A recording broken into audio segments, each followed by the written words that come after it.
Right, well, as you know, organics has been very contentious in South Africa. I've been involved for 45 years, for 40 years as a farmer, and for the last 7 years as a researcher in organic farming systems.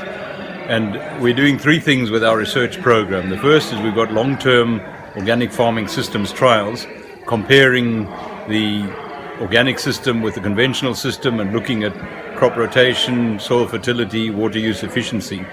So we're now into our fourth year, and we found the first couple of years organic farming yielded less than conventional, and now we've closed the yield gap, and we found that when we got the soil phosphorus right, we were able to compete, and organic farming was giving the same kind of yields as conventional farming.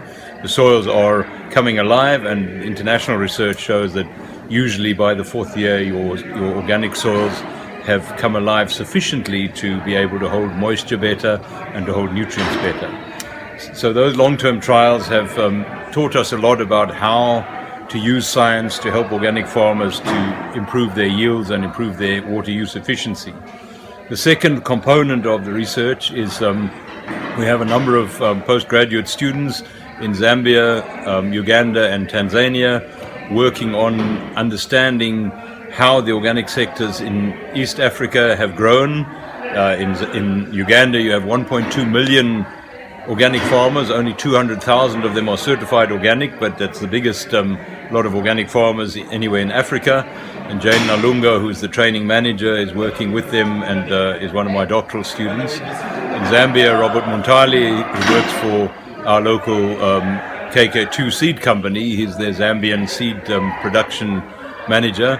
Robert is basically allowing the organic farmers to analyze their crop production methods and finding what is working and what's not working.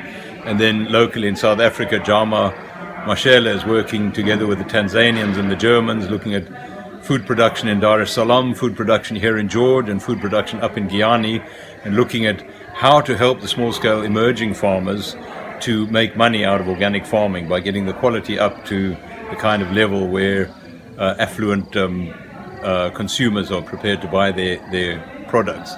So those are the two major research programs, and then on top of that I'm working with the South African Organic Sector Organization and the South African Participatory Guarantee Systems Association to work out how we can grow the organic sector in South Africa, and that's going very well. We've done a survey where the farmers are, we've looked at what the constraints are, and we now have our organic standards in place, which you can see on www.saoso.org, and there the standards are and the various ways that the farmers are getting organized. So those three elements are part of what constitutes organic food systems, which is more than just production. It also has to do with the food chain, it has to do with educating consumers why should they be interested in organic food, and it also has to do with looking at how the food is processed and retailed and marketed. Why is it such a slow process in South Africa? That's a very good question. The main reason is that up until 10 years ago, the consumers didn't ask the right questions.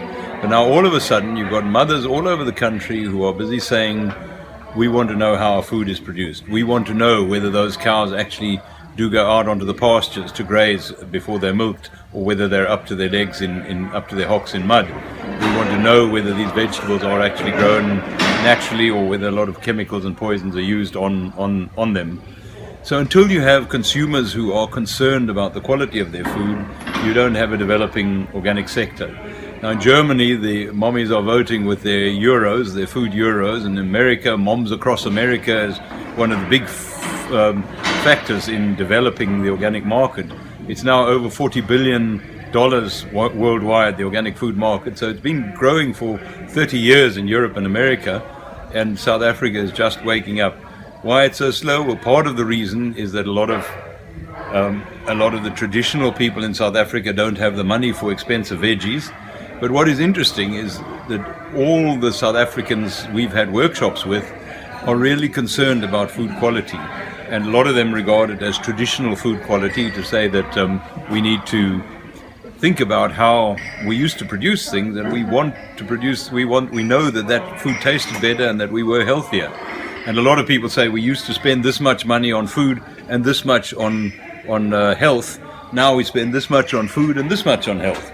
So we think we're saving money, but we are a lot sicker than we were. So I think that's beginning to show, and I think the obesity pandemic and diabetes and heart disease, people are beginning to say we need to change what we eat, we need to change our lifestyle, and organics is a big part of that.